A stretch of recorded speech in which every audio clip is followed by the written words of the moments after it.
Hello, this is David Roberts. I'm president of the Heartland Renewable Energy Society for this year.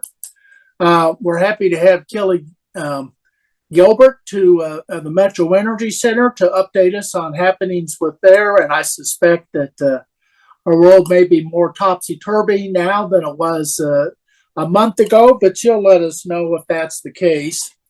But hopefully good things are continuing to happen and things won't get interrupted too much. Obviously a lot of things are happening in the renewable matters and climate matters. So it's important for us to keep up to date with what's happening so we can make our best effort and to let our lawmakers know if we have any opinions on any matters. So I'll just turn it over to Kelly and you can take it from here. Well, thank you, David. You're letting the cat out of the bag a little bit. Actually, I don't have that in my presentation today, but we can certainly talk about it in Q&A if you are interested in that as a group. I'll let you know what I can. All right, so thank you so much, everybody, and good evening, and thanks for having me out. Special thanks to Ken and Shauna for working with me on scheduling.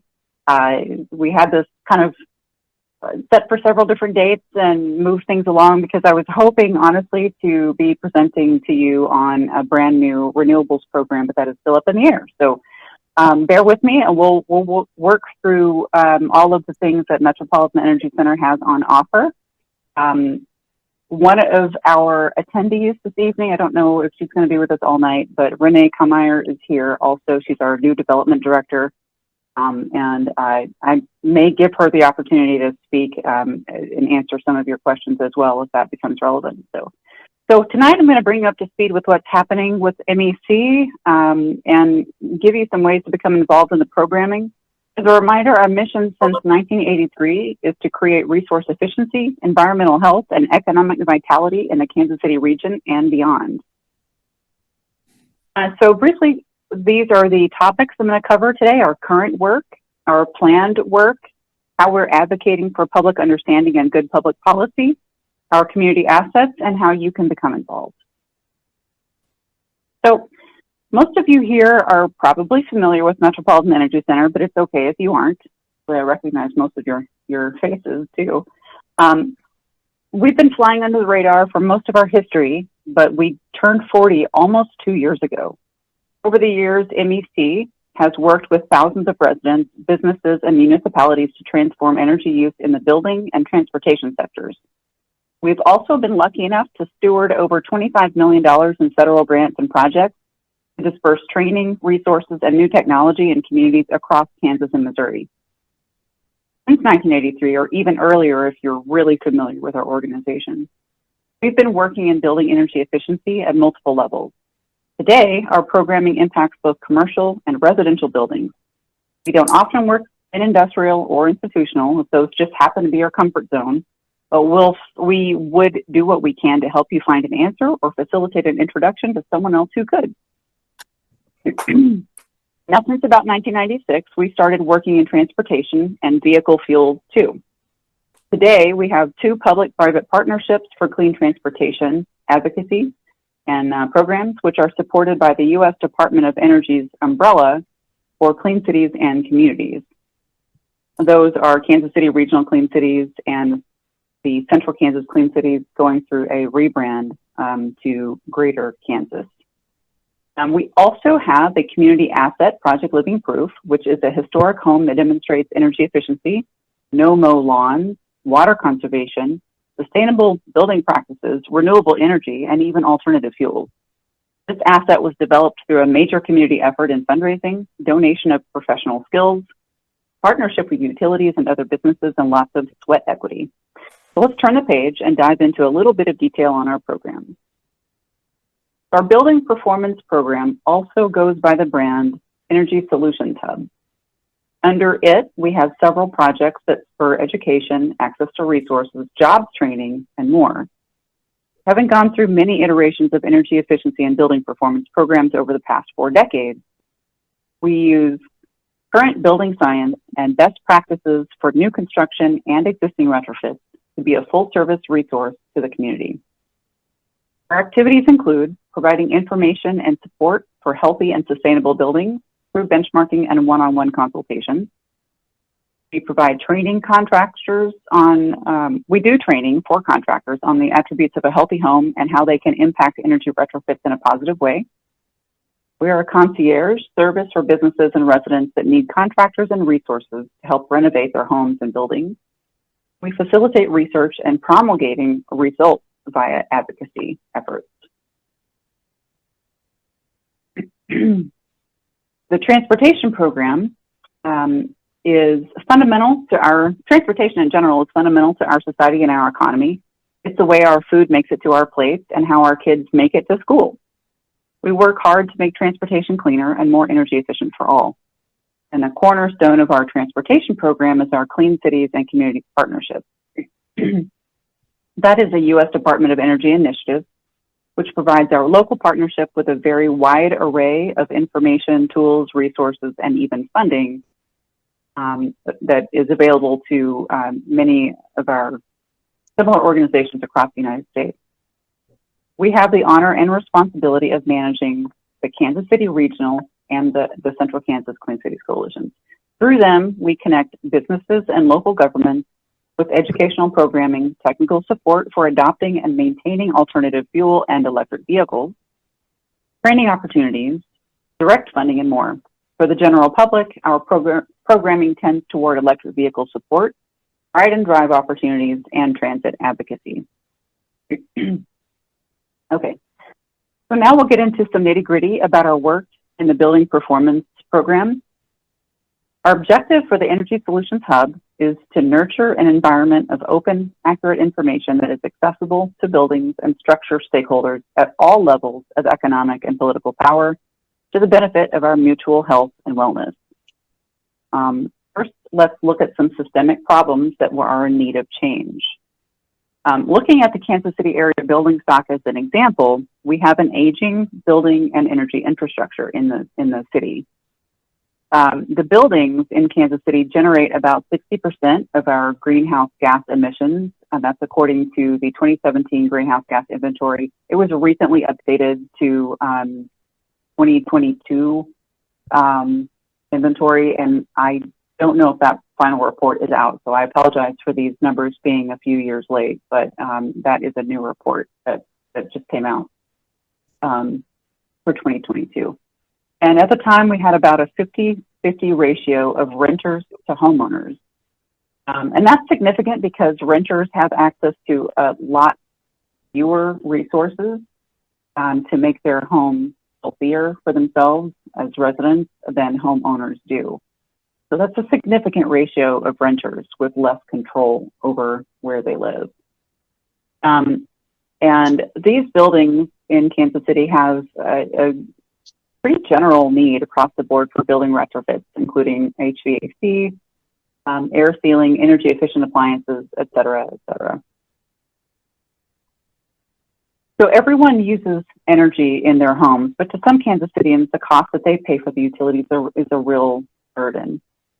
By definition, being housing cost burdened means that you're paying 30% or more of your monthly income toward your rent or mortgage. Oftentimes, this does not include utilities, and for low-income households, it eats up a significant chunk of their remaining money. The images on this slide come from a 2016 report from the American Council for an Energy Efficient Economy, which was used in the Kansas City 5-year housing plan. Kansas City is ranked the 7th highest for energy spending as a proportion of household income. You can see on the right the percentage of households that are cost burdened by income group. Shows us that those in our community that are low income are largely housing cost burdened. So those people may be paying a lot more for their utilities for several reasons. Now, the program is tackling these problems through a variety of programs and projects and activities. This picture here is a picture of a tour of our demonstration home, Project Living Proof. But the slides here, the little pictograph there, the 8 principles of a healthy home education for residents and contractors, That is a presentation that our staff members give to neighborhoods, neighborhood associations. They've worked with the Kansas City Housing Authority also to provide presentations through their programming as well. We also provide energy code training for local building officials. Typically, these through us have all been free and carry continuing education credits. We also provide general education on energy code and building science best practices for contractors. And we have in our back pocket a What is an Energy Code Anyway webinar that we have used with our local policymakers. Those of us who are working in renewables and energy efficiency and have been for decades, like most of us on this call, don't actually know what energy codes are, what they do, and why they're important. Let's say even if you are a homeowner, you actually don't have control because you're probably buying a home that was already built. You're probably not building this home from the ground up. You don't even have any control over whether the home that you're buying is energy efficient. And the way that we do that is through an energy code. We also provide energy benchmarking, troubleshooting, and one-on-one support. This is really specifically to the Kansas City market, Kansas City, Missouri, the commercial buildings they're in, due to an ordinance. I think I'm going to talk about it a little bit more detail a little bit later. And then we are also providing energy rater training for under and unemployed workers through a new program that the pretty exciting federal jobs training program. So speaking of the energy benchmarking and building improvements, this is the service that we provide to the city of Kansas City. They have an energy empowerment ordinance, which they adopted in 2015, that requires owners of non-city buildings larger than 50,000 square foot, and also city buildings larger than 10,000 square feet, to submit their energy and water use annually to a benchmarking tool. The compliance rate has been consistent around 60%, which is not really enough.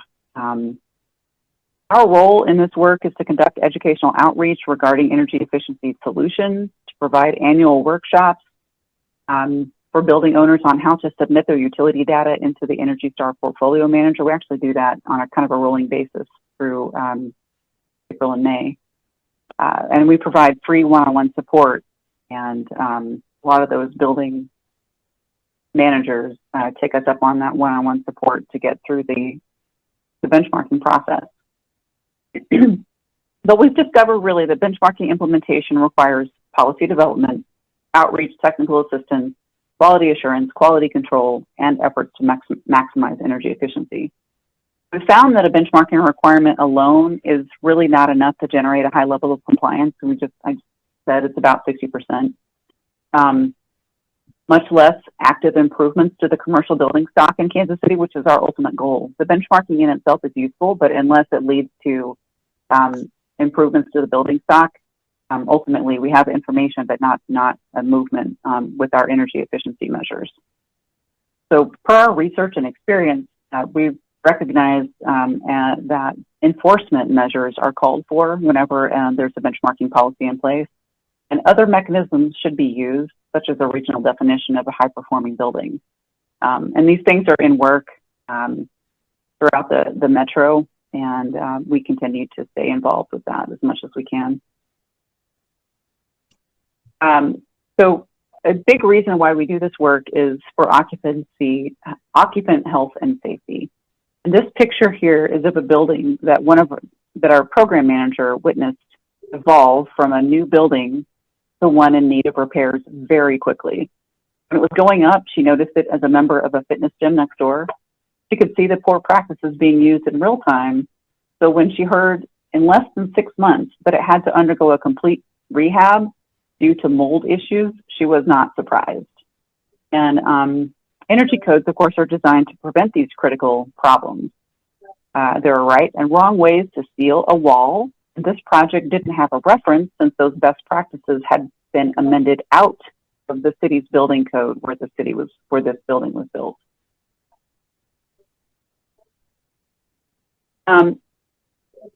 Not only commercial buildings are affected, of course, we have a lot of impacts to residential buildings as well.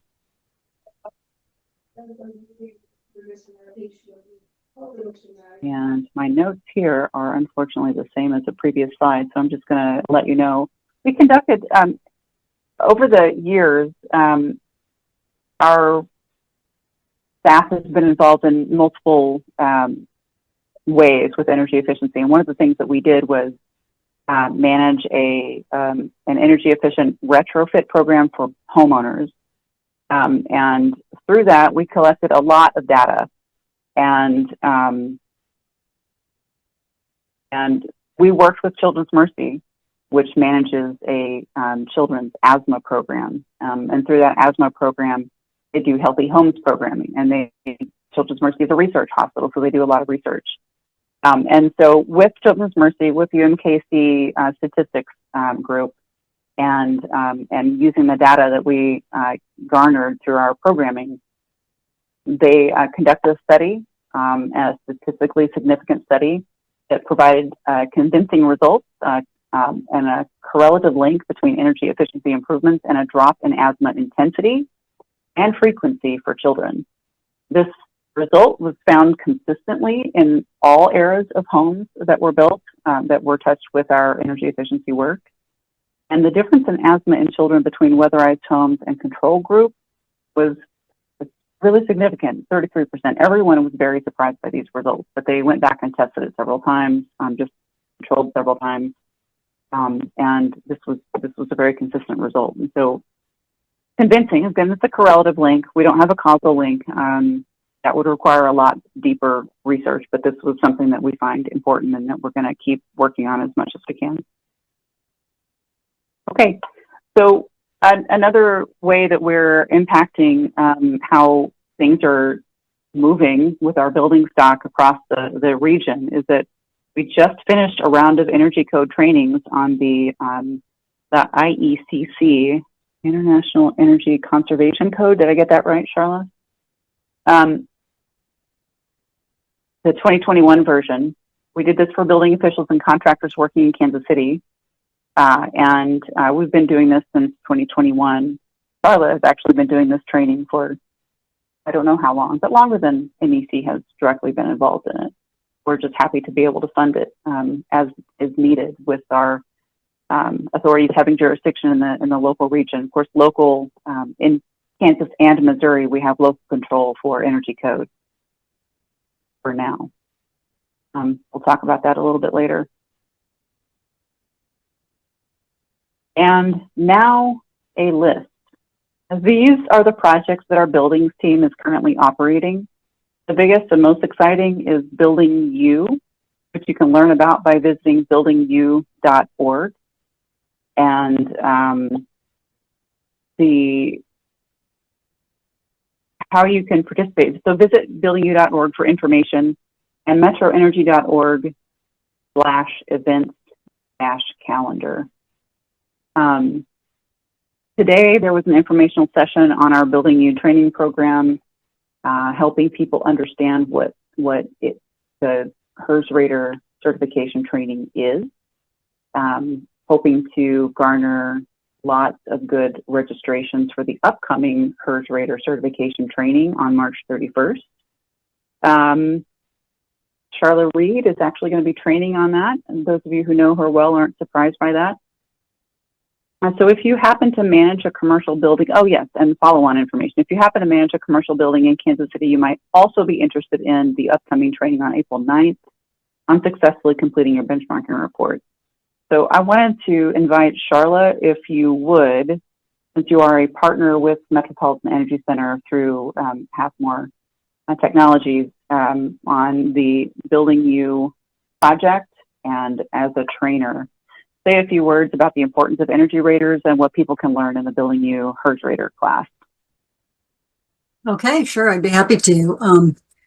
Yes, HRES Rater is a home energy rating system rater, which is someone who evaluates the the building as a whole and determines how much energy is being used or wasted throughout the building, but also helps with new construction to verify that homes are being built with a tight envelope, without moisture issues, looks for all kinds of things that are not just energy. It's also health, safety, building durability. It all comes together. And so it's looking at the entire house as a system or the building as a system. Home energy raters are being used now as verifiers for energy codes, making sure that the codes are being followed.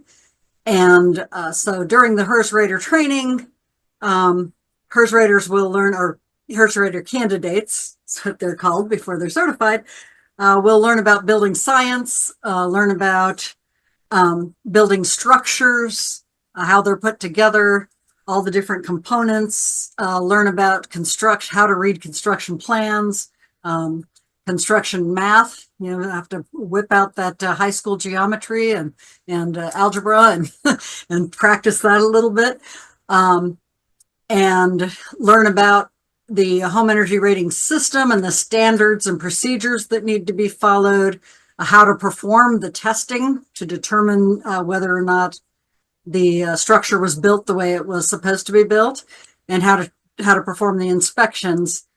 So there's a lot beyond just what's a HRES rating that is taught in the class. There's a lot of building science, there's a lot of construction, there's a lot of other interesting things. And I always tell my students, you will hate your house by the time you're done with this, because you'll learn all kinds of things that you didn't know before. And you're going to be looking at your structure in a whole new way. But it's an exciting field. There's new innovations and interesting things to learn constantly. You'll learn about heating and cooling systems and all of that. So it's definitely a worthwhile course to take, and it can lead to a whole new career. Great. Thank you, Charla. You're I welcome. knew you'd be better at it than me, so I appreciate you stepping in. So that's what I wanted to give you the highlights on for the building program. Of course, anyone can reach out to Mary English for information about any buildings project by email at mary.english@metroenergy.org. I'm actually going to provide a slide of contacts for anybody that I mentioned during this presentation at the end. Okay, so the Sustainable Transportation Program, just like with our work in the built environment, our work within the transportation program has evolved over the past 25 years, which is how long we've had this transportation program at our organization. Initially focused on information and education, we pivoted in 2010 to alternative fuel deployment, so procurement and getting those vehicles out into the work yards. And funding assistance for businesses and local government, as well as community planning for vehicle electrification. So let's dig into the import and the impact of transportation in our daily lives. These slides are a little bit out of order, so pardon that, but about 85% of the total U.S. population live inside the boundaries of the Clean Cities Coalition. I mentioned earlier that our transportation programming uses the framework of the U.S. Department of Energy Clean Cities program. With one of the projects that we're currently operating, we're expanding the blank areas around Kansas City and St. Louis so that all of Kansas and all of Missouri will be covered by expanded activities within the states of Kansas and Missouri, and Clean Cities Coalition are working actively within all of the populations across the state, both states. So together, as coalitions across the United States, we train, educate, and inform fleet professionals, and we collectively solve problems. Those solutions may come in the form of a green fleet analysis for improved decision-making, training on alternative fuels, connections to vendors and cooperative purchasing agreements, identification of funding opportunities, and grant application systems, and more. You haven't watched anything? Question for me?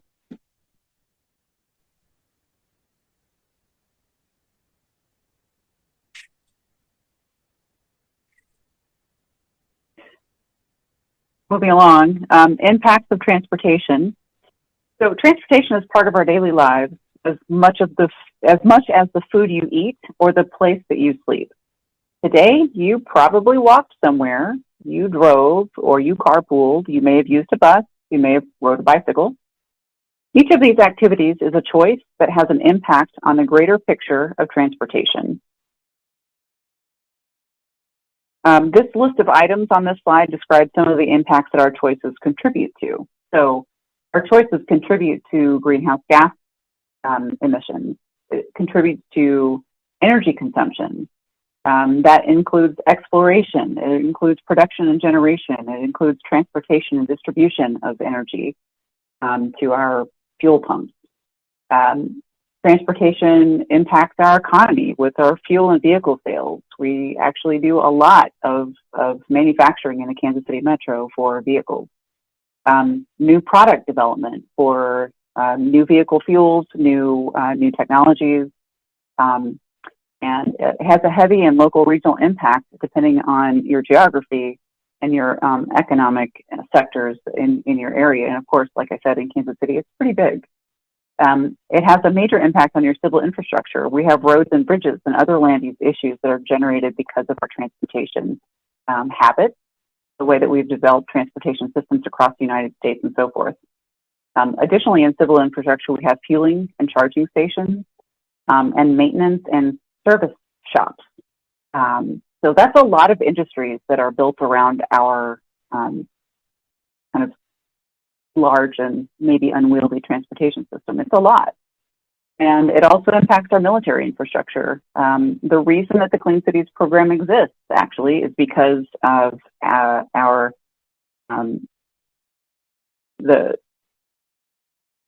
the time, the program was created in the 90s. At the time, we had such a reliance on imported oil and gas that our military got involved for them, probably back in the 70s actually, in securing our access to foreign energy sources.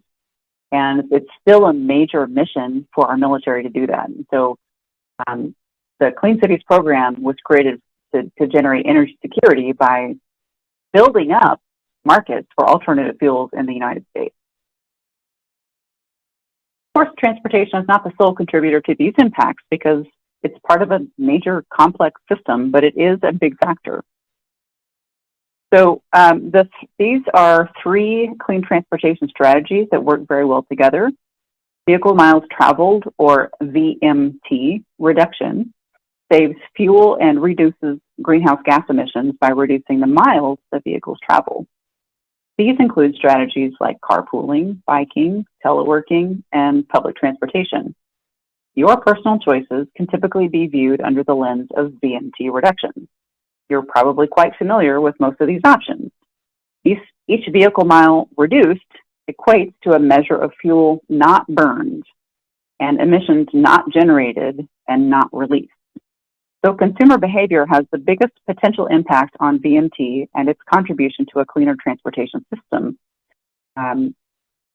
Many of these strategies can be incentivized by an employer or school, and sometimes they are. These VMT options also have a side benefit of encouraging physical activity and social interaction. And the reason why VMT reductions is kind of a big thing with urban municipalities in particular is because it reduces congestion and makes the city move more efficiently. So there's just a lot of things connected to this. Also within the Clean Cities portfolio, the transportation strategies we use are alternative fuels, idle reduction, and fuel economy. Fuel economy is essentially right sizing a vehicle for the purpose that it serves. You don't want to use a pickup truck for city driving if you're a consumer and you don't need a pickup truck. One of my pet peeves. And you don't want to drive a big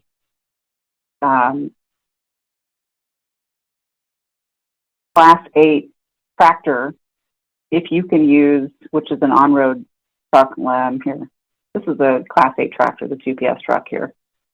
So you don't want to drive one of those if you, within your fleet, if you can use a Class 5 work truck. That little icon by Clean Cities portfolio is Class 5 or 6, maybe 7 fleet vehicle there. But the smaller vehicle you could use, the more energy efficient it's going to be if it's right size for the work it's doing. So that's what fuel economy equates to when you're talking about work trucks.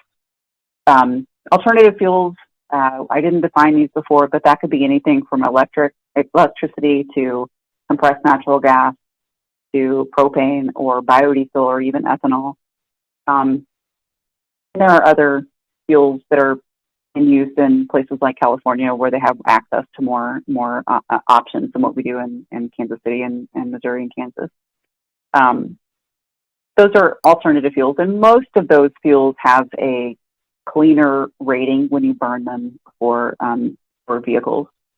And idle reduction, of course, is when you turn your engine off when you're stopped. Energy efficient mobility systems is another option.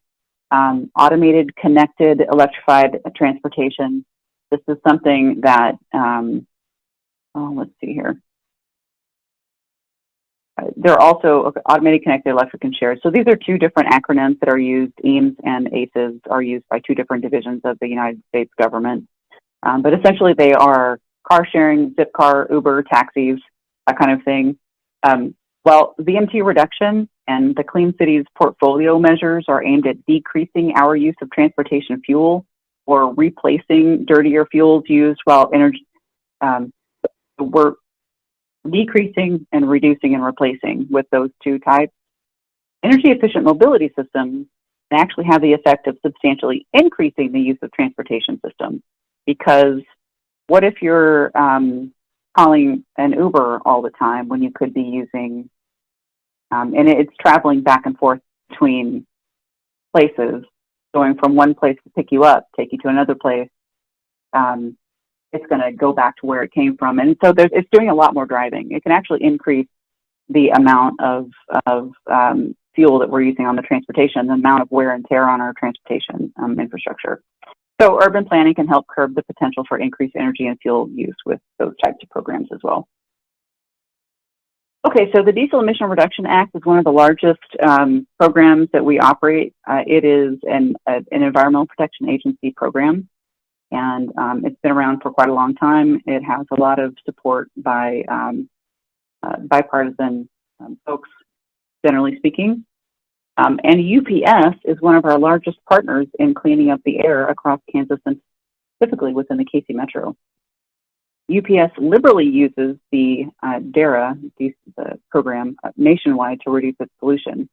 So you may be asking yourself, why are we providing financial support to one of the largest corporations in the U.S.? Well, let's take a look at the impacts of airborne emissions in Kansas City. From 2015 to 17, the rate of hospital admissions for asthma in Wyandotte County was 10.3 per 10,000. It's the 6th highest admission rate to hospitals for Kansas County. For African American residents during the same period, it was 18.6 per 10,000. The average daily concentration of harmful particulate matter emissions, or PM 2.5, was 10.1. During the same period in Jackson County, Missouri, overall asthma rates were at 11.8%, and average daily concentrations of harmful PM 2.5 emissions was 10.4, which is slightly elevated from Wyandotte. Both of them are at higher harmful levels, and that does tend to create asthma problems. It tends to create heart health issues, lung health issues in general. And so we focus our transportation projects on the highest impact for vulnerable populations and also on the least emissions overall, which leads us to the next slide. So this slide depicts electric vehicles and charging station deployments in several different projects throughout the Kansas City Metro.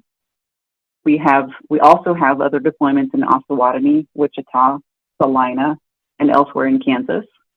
But what you're looking at here are a solar EV charging station in Olathe, Kansas. That's actually a mobile charging station. You can move that from place to place depending on how much use you get wherever you put it in the first place. powered by the solar charging station. It can also tie it to the grid so that you can get direct electricity into the charging station, regardless of whether your sun power is getting you enough.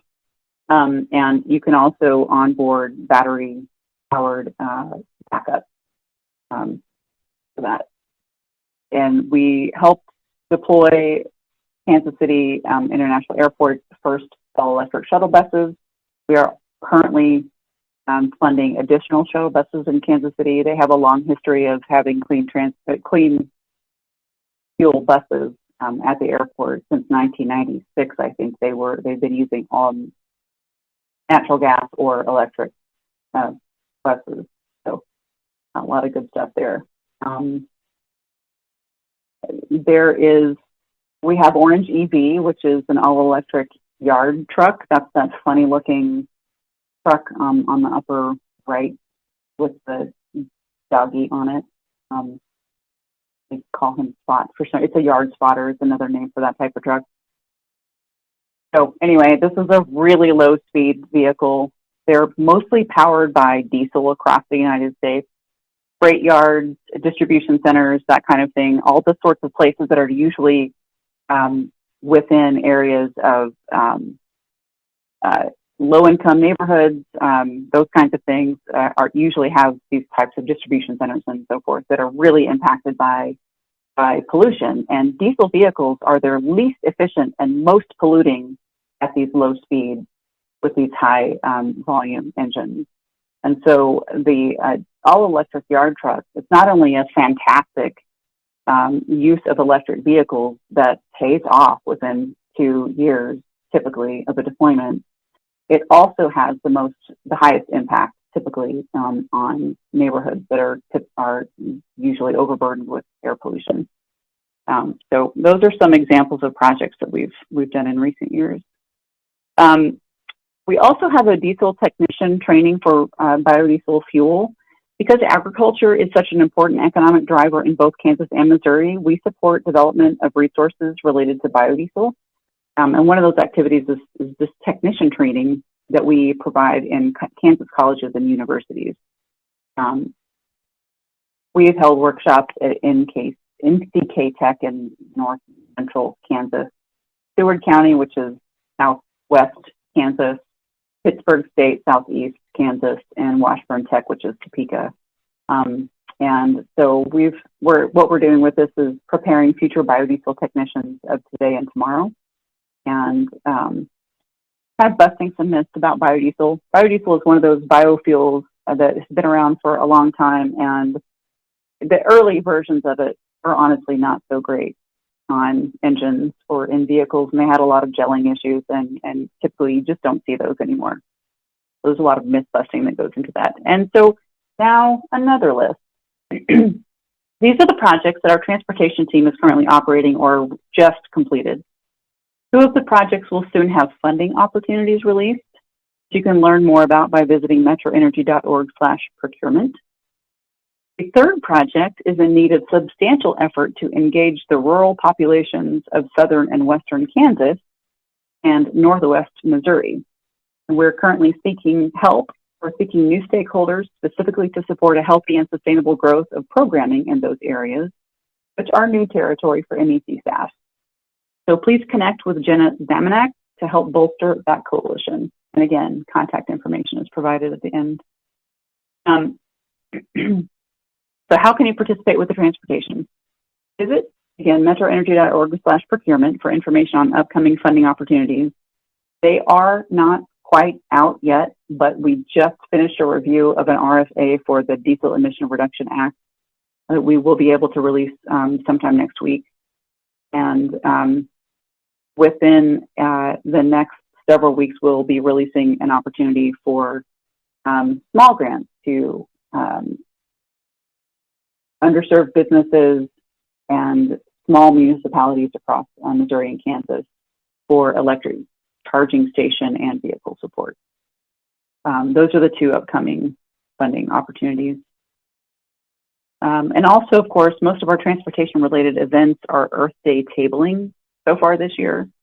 But you're always welcome to join us at an event as a volunteer tabler or just as a visitor.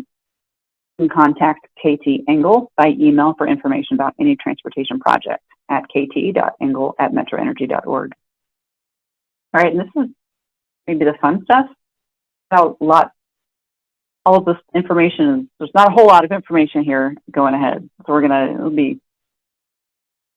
but future planned work. This was going to be the big thing, Ken. I was so excited.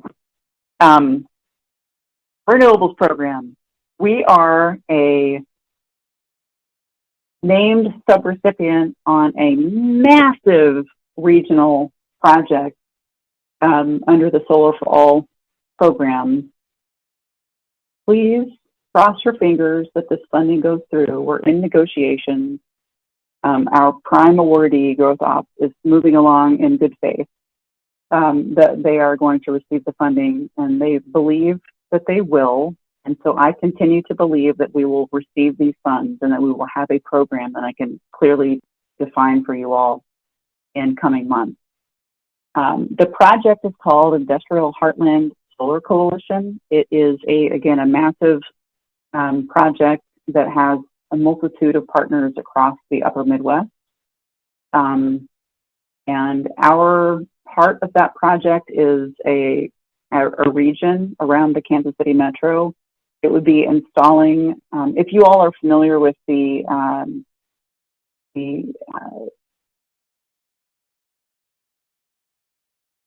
Share the Sun program within Kansas City, Missouri, for income qualified homes. If you're not, never mind the name. But essentially, it's income qualified homes will be eligible for these funds and for these installations of solar PV on their homes. And again, if we're able to move forward with this as planned, we would have a job training component to the extent that we have funding for it, and other types of coordinating activities related to outreach, education, policy change. We'd have to be advocating for some policy change potentially in both states to allow for additional capacity on the renewable energy grid. So there's a lot of potential program development happening here, and we are at this point we are in the cross fingers phase, and would certainly know more in the coming months. In that project, we are partnered with the City of Kansas City, who was the initial sponsor of the Share the Sun program. We learned a lot of lessons with that little pilot, We learned a lot of lessons with that little pilot, and we want to take those into this much larger project. So again, keep your fingers crossed. The other thing that I wanted to just talk about very briefly is that we intend to develop capacity within MEC for thoughtful community development.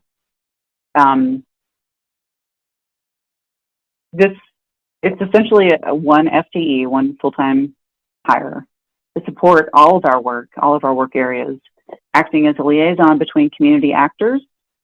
Maybe it's a local business, maybe it's a community organization, and local government. So understanding codes, zoning, generally just how to work with local government, and also the funders. And essentially this would be a concierge focused on community betterment, who would be able to make real the desires and needs of our underserved community members. So this person would be supporting planning for electric vehicle charging, income qualified homeowner solar programs, building performance standards, and a lot more. So I'm excited about that. Moving on into advocating for you. Briefly, our advocacy efforts include understanding and speaking knowledgeably about the urban-rural divide. Right now, that actually means dialing back our kind of easy use of phrases like environmental justice and climate change and related phrasing, and instead finding the global underpinnings of those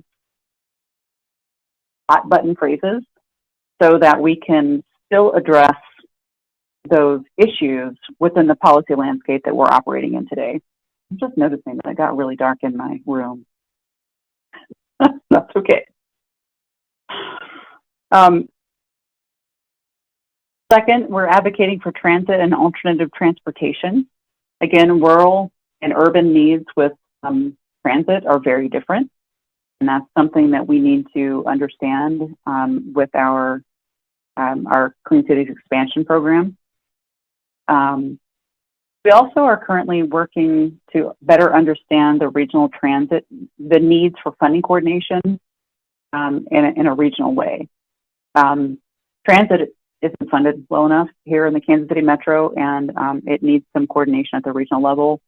There are organizations working on that, and it's something that our staff feels passionate about understanding better and maybe providing some coordination in addition to what already exists. Third, we are doing a lot of work to protect building codes at the local and state levels, including some lobbying in addition to substantial work as a subject matter expert, and also general education for policymakers. I mentioned earlier the What is an Energy Code Anyway webinar.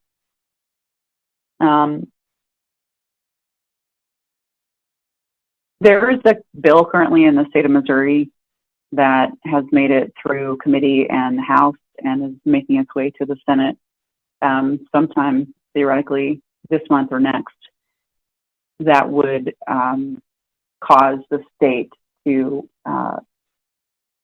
create a building code and override local building code policy. So we are working to provide, again, a general education for policymakers and honestly, specifically lobbying against that bill. So that is some advocacy work that we are doing and have been doing on the local level for a couple of years, I would say. Heck, maybe even for the last 4 years, we might have been involved in that. Yes. We are also participating in advocacy days at the state and federal levels. Most especially, we participate in the Kansas Wealth Day. Wealth stands for water, energy, air, land, transportation, and health. And so that's the day at the Topeka State Capitol. We also participate in the Energy Independence Summit, which is in Washington, D.C., and there's a picture of me and a couple of guests from Orange EV in Congresswoman David's office. And you can see her kind of behind us there. That was, it's unusual for us to be able to interact directly with our Congress people, and she typically does participate in person, for which we are grateful. But that is an opportunity for us to talk about transportation programs and how those programs are being used in our territories. So in addition to that, we do public engagement through outreach events, panels, and other speaking opportunities, such as this one. We have written and maintained an Energy Codes and Standards report, which was last published in 2024, available on our website. We respond and aggregate responses for requests for information. We have done that for federal policy and state policy as well. And I don't think we do that for local policy necessarily, but we do kind of sometimes organize responses with allies in the local area for local policy issues. So some examples of the response and aggregating information are Climate Protection Plan in Kansas City. They had a public engagement request. We engaged similarly with the Missouri State Energy Planning process. We provided feedback on the Kansas Qualified Allocation Plan. We provide feedback on applicable utility dockets in Kansas and Missouri. So those are some of those examples. And also, we just want you to table with us. So this is the picture that I was referring to earlier. You couldn't see it. Now you can. So sign up for one of our newsletters to stay informed about opportunities to table. And that's metroenergy.org/newsletter-sign up. newsletter sign up, actually. And this is a photo here very recently also of our staff member Jacob at the Kansas City Public Library talking to residents about energy efficiency and the Buildings Up program as well. Also, we have the community asset and Project Living Proof. At Project Living Proof since 2011, we provide community workshops, education, and advocacy. Community members can access information or resources to learn how sustainability and efficiency are possible and affordable, even in older homes. Project Living Proof is a 100-year-old historic home in the Rock Hill Homes Association, and it includes solar photovoltaics with a battery backup system, a passive house design element, high efficiency water heaters. Yes, we have more than one installed for demonstration purposes.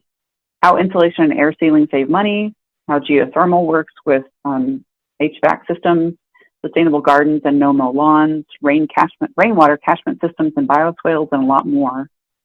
And you can visit metroenergy.org/project-living-proof and complete an online request form to arrange a tour that works for your schedule. And the person in charge of that is our operations director, Royce Martin. And again, her contact information is at the end. And finally, you can always volunteer with us and support us in other ways. This is an org chart, frankly, showing what the full vision of the Metropolitan Energy Center looks like, including our board structure. We're always recruiting for the next set of new board members, and we would love to have non-board volunteers sitting in on our committees as well, especially our fundraising and events committee. And speaking of, we have a tentative date for a VIP honors event entitled Bringing Purpose to Power. We have this tentatively scheduled for October at the Prairie Fire Museum. And this is not an official save the date, just announcing a tentative date. And so please find a way to get involved with our fundraising and planning efforts. This is our contact slide.